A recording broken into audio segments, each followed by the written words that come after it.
Anya dance करने में उस्ताद, एक स्टेप जो वो देख लेती तो हूबहू उसे उतार देती। अरे आन्या बेटा, मेरी बेटी को भी डांस सिखा देना, उसका एनुअल प्रोग्राम है। हाँ आंटी, क्यों नहीं, अब कल शाम उसको भेज देना, मैं सिखा दूंगी। हाँ हाँ, नचनिया ही बन, आस पड़ोस के लोग तुझे इस्तेमाल कर रहे हैं। माँ, इस्तेमाल मेरा नहीं कला का हो रहा है। नाचना एक कला है, कला। आन्या हर बात में अच्छी थी, फिर चाहे वो अच्छा व्यवहार हो या फिर लोगों की मदद करना, वो हमेशा खुद के शौक को पूरा करने के लिए व्यस्त रहती। लेकिन घर वालों को तो उसका ये काम सिर्फ समय की बर्बादी लगता है। कहाँ है आन्या? उसको बोलो कि आज शाम को खाना वही बनाएगी। सपना देख लो कि तुम्हारी बेटी घर का खाना बनाएगी। अरे आसपास के लोगों का काम करेगी ना। देखो ना, इकलौती बेटी, ऊपर से गैर जिम्मेदार, अब करे तो क्या करे। तभी पड़ोस की पिंकी आ जाती है। अंकल आंटी, आन्या दीदी कहाँ है? वो क्या है ना, मेरा क्लास वर्क है, वो मुझे समझ में नहीं आ रहा, तो मम्मी ने कहा कि आन्या दीदी से पूछ लो। हाँ हाँ, क्यों नहीं, खुद का तो कोई काम है ही नहीं उसे। जाओ जाओ, सीढ़ी से ऊपर चली जाओ, वही कमरे में है आन्या। एक रोज शहर में डांस कंपटीशन वाले लोग आते हैं, जहां आन्या का डांस सबको पसंद आता है। क्या बात है, पता है आपको? कोई नहीं सर, वो क्या है ना, मैं टीवी देखकर सीख जाती हूँ। अरे वाह, और आपके मम्मी पापा कहाँ हैं? वो नहीं आए? नहीं, वो लोग नहीं आए हैं। आन्या कंपटीशन जीत जाती है और घर में टीवी वाले आन्या का इंटरव्यू लेने आते हैं। अरे क्या है, कहाँ घुसे जा रहे हो, क्या हो गया? आप आन्या की माँ है ना? वो क्या है ना, आपकी बेटी ने डांस का कंपटीशन जीता है, हमारे शहर के लिए ये गर्व की बात है। तीर मारा हो जैसे। अरे उसे आता ही क्या है डांस के सिवा, कुछ और करती तो शायद गर्व होता। तभी वहां आन्या आ जाती है और पत्रकारों को इंटरव्यू देती है। उसी रोज पिता के ऑफिस में। देखो तो आजकल के बच्चे कितने स्मार्ट हैं, धन्य है ऐसे बच्चों के माता पिता को। और किस्मत वाले होते हैं ऐसे माता पिता, वरना मेरी बेटी तो किसी काम की नहीं, सारा दिन बस नाच गाने में ही दिमाग लगाती रहती है। अरे वो बच्ची हमारे शहर की ही है, कितना नाम कमा रही है डांस में, हम तो उसकी बात कर रहे हैं। अच्छा, कोई डांस में भी नाम कमा सकता है? अरे दे देना भाई पेपर की कटिंग, दिखाऊंगा आन्या को भी मैं। क्या नाम बताया? आन्या?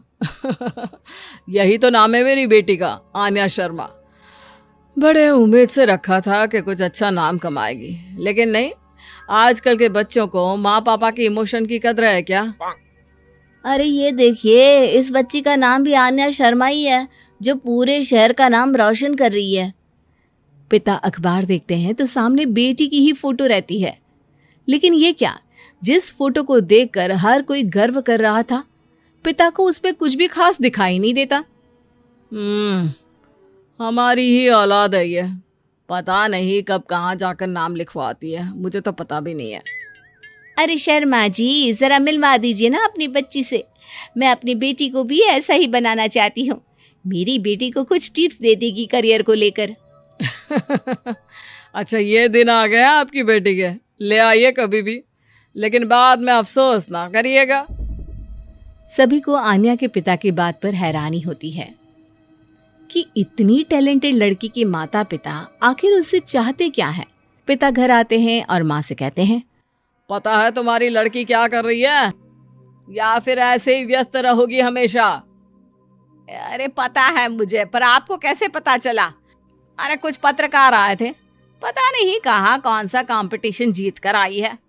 नजर रखा करो उस पर। तभी वहां पड़ोसन आ जाती है, जो पति पत्नी दोनों ही डॉक्टर होते हैं।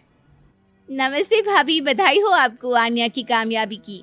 भाई भगवान बेटी दे तो ऐसी, कहाँ है वो? सच में आपको ऐसा लगता है कि भगवान ऐसी बेटी दे? तो ले जाइए ना अपने साथ, रखिए 2-4 दिन, खुद ही पता चल जाएगा।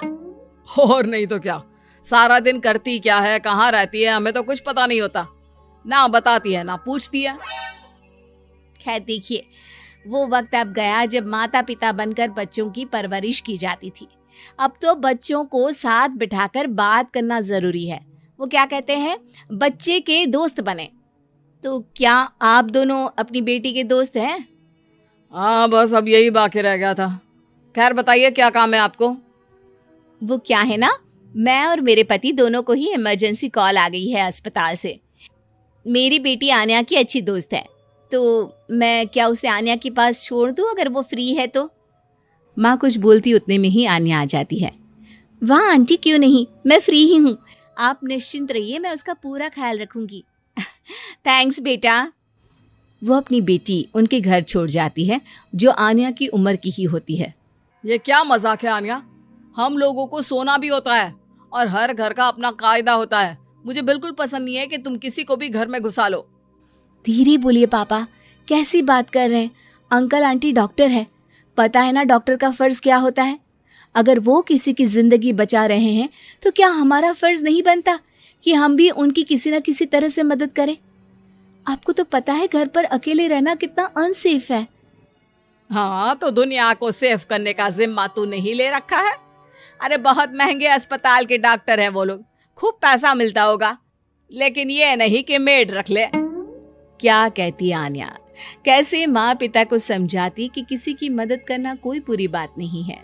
खैर कुछ महीनों बाद आधी रात को माँ जोर जोर से चिल्लाकर आन्या के कमरे में जाती है। बेटा बेटा आन्या, पापा के सीने में दर्द हो रहा है, बेटा कुछ कर। हाँ माँ, मैं डॉक्टर को फोन करती हूँ। आन्या डॉक्टर को फोन करती है, लेकिन माँ डॉक्टर को तो आने में काफी वक्त लग जाएगा, मैं पिंकी के पापा को बुला लाऊं? अरे वो नहीं आएंगे बेटा, वो लोग बहुत बड़े डॉक्टर हैं और हम लोगों के पास इतने पैसे भी नहीं है। माँ, मैंने डांस कंपटीशन में जो पैसे जीते थे वो है मेरे पास, आप चिंता ना करें, बस पापा का इलाज करवा ले। आन्या के कहने पर वो बड़े डॉक्टर ना सिर्फ आन्या के पापा का इलाज करते हैं, बल्कि उन्हें ठीक करके घर भी ले आते हैं। आज मैं सिर्फ अपनी बेटी की वजह से बच गया। भगवान सबको ऐसी बेटी दे।